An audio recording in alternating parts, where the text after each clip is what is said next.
ரசிகர்களே, இன்னமும் நான் கங்குவா படம் பார்க்கல. ஏன்னா உங்களை விட கோபம் வந்து எனக்கு அந்த படத்தின் மீது உண்டு. மேடையில் அமர்ந்திருக்கும் அனைவருக்கும் வணக்கம். பத்திரிகை நண்பர்கள், ஊடக நண்பர்கள், இணையதள நண்பர்கள், PRO விஜயமுரளி சார்,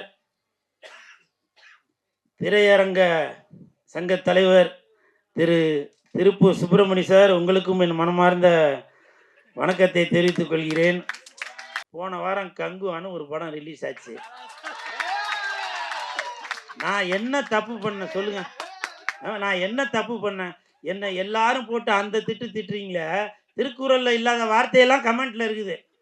என்ன மட்டும் திட்டினா பரவாயில்ல, மேல் வீட்டுக்காரன், கீழ் வீட்டுக்காரன், பக்கத்து வீட்டுக்காரன், எதிர் வீட்டுக்காரன், இந்த தெரு அந்த தெரு, எல்லா தெருவில் உள்ளவங்களும் சேர்த்து ஒரே திட்டிட்டு இருக்காங்க.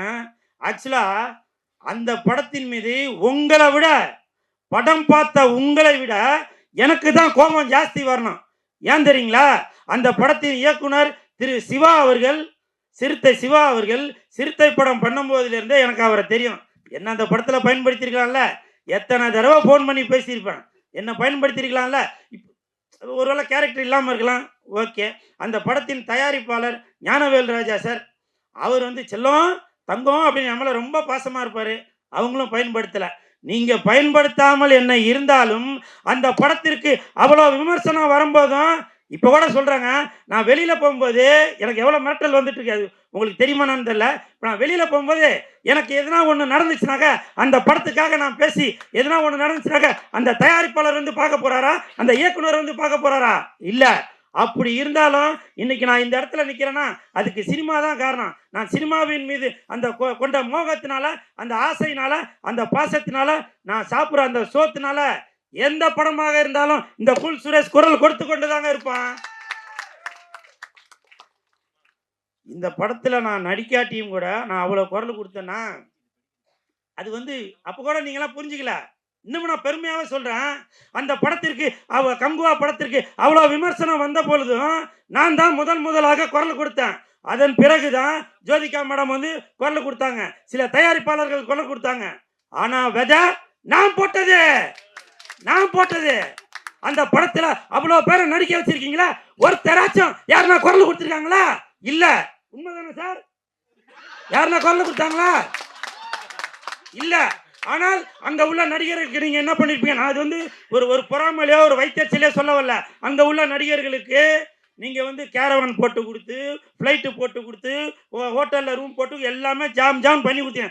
நீங்க சம்பளம் வாங்கின அந்த கம்பெனியில் அந்த ஒரு படத்துக்கு ஒரு பிரச்சனை வரும்போது சின்ன உங்களால் முடிஞ்ச ஒரு குரல் கொடுக்க முடியாதா? சொல்லுங்க.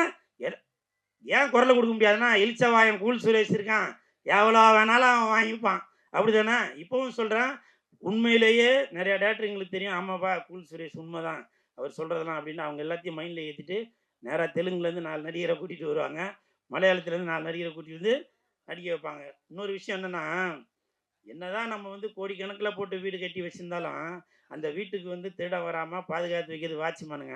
அந்த வாட்ச்மேன் வேலை தாங்க நான் பார்த்துட்ருக்கேன். என்னைக்கு வாட்ச்மேனுக்கு வந்து என்னைக்கு விடிவு காலம் வந்திருக்கே? இல்லை. தீபாவளி நல்லா தான் சொல்லுங்களேன்ப்பா, உண்மைன்னா தீபாவளி பொங்கலுக்கு கூட சில இடத்துல வந்து வாட்ச்மேன் கேட்டாதான் எதனா ட்ரெஸ் எடுத்து கொடுப்பாங்களே. உண்மை தானே சார்? இது பக்கத்தில் வாங்க, இவர் மேலே சத்தியம். இதெல்லாம் வந்து நான் எதுக்கு சொல்றேன்னா, எனக்கு வாய்ப்பு கொடுங்க அப்படின்னு சொல்ல வரல. காலை சுத்துற நாய்க்குட்டியை நீங்க பார்க்கணும், கழுத்தை சுத்துற பாம்பை தான் நீங்க வந்து பால் ஊட்டி வளர்த்துட்டு இருக்கீங்க. சரிங்களா? கரெக்டா சார்?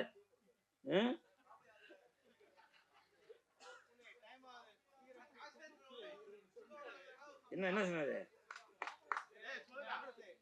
சரி, அப்ப பேசின போதும்ல, எல்லா பாயிண்டையும் போடுங்க, இதை மட்டும் போட. என்னவா போதும்பா, போதும். இன்னும் எதிர்பார்க்கறது கமெண்ட்ல வரும். சரிங்களா? அப்புறம் இன்னொரு முக்கியமான விஷயத்த சொல்ல மறந்துட்டு பாருங்க. கங்குவா படத்துக்காக நான் வந்து பேசுனது எல்லாத்துலேயும் மில்லியன் கணக்கில் போயிருக்கு வீடியோஸ், வியூஸ் எல்லாமே. இப்பவும் சொல்கிறேன், சார் மேலே சத்தியமாக சொல்கிறேன், இப்போ வரைக்கும் நான் கங்குவா படம் பார்க்கல. அது எல்லாம் தெரிஞ்சுக்குங்க. என்ன திட்டுற ரசிகர்களே, இன்னமும் நான் கங்குவா படம் பார்க்கல. ஏன்னா உங்களை விட கோபம் வந்து எனக்கு அந்த படத்தின் மீது உண்டு. காரணம் என்னன்னாக்கா, அந்த நான் படம் பார்த்தாக்க ஆகா அந்த கேரக்டரில் நான் நடிச்சிருக்கலாமே, இந்த கேரக்டரில் நான் நடிச்சிருக்கலாமே அப்படின்னு எனக்குள்ள அந்த ஒரு ஆதங்கம் வந்து விடக்கூடாது. வந்தால் மனிதனோட சூழ்நிலை எப்படி வேணால் மாறணும் இல்லையா, அப்படி மாறக்கூடாது என்பதற்காக தான் அந்த படத்தை பார்க்காமலேயே அந்த படத்திற்கு நீங்கள் வந்து பல கலவையான விமர்சனங்கள் வந்தாலும் ஆபாசமாக பேச வேண்டாம் என்பதை சொல்லியிருந்தேன்.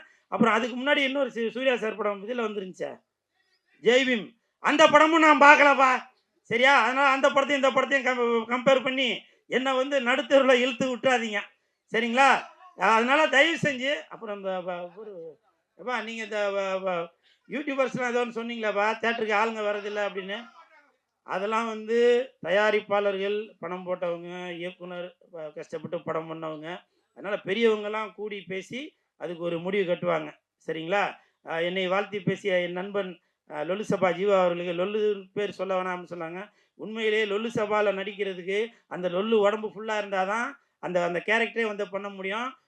ஜீவா மட்டுமல்ல, அந்த லொல்லு சபாவில் நடித்த அனைவருமே வந்து இன்னைக்கு வந்து எங்கே போனாலும் ஒரு ஒரு பெரிய நடிகர்களுக்குள்ள அந்த மதிப்பும் மரியாதையும் இந்த லொல்லு சபாவில் நடிக்கிறவங்களுக்கு உண்டு. அந்த விதத்தில் இன்னைக்கு வந்து பெருமையோடு உட்காந்துருக்கான் என் நண்பன் ஜீவா அவர்களுக்கும் என் மனமார்ந்த நன்றியை தெரிவித்துக் கொண்டு,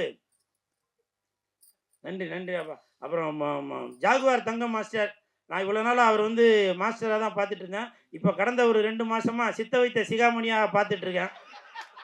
நன்றி நன்றி மாஸ்டர். என் வீடு பக்கத்தில் வந்து ஒருத்தங்களுக்கு கல்யாணம் ஆகி 10 வருஷம் ஆகுது, அவங்களுக்கு குழந்தை இல்லை.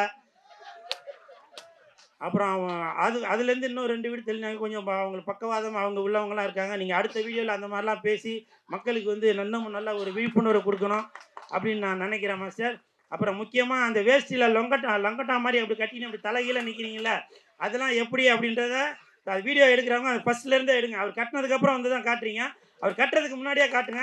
அப்போ தான் என்னைய மாதிரி இளைஞர்கள், சாரை மாதிரி இளைஞர்கள்லாம் கட்டி எப்படி தலைகீழ தொங்குறதுன்றது தெரிய வரும். சரிங்களா, அப்போ எலி சாருக்கு நன்றி. இருக்காரா எலி சார்? போயிட்டாரா? விஜய் ஆதி சார், உங்களுக்கும் என் மனமார்ந்த நன்றி. தம்பி சவுந்தர் சார் வணக்கம்.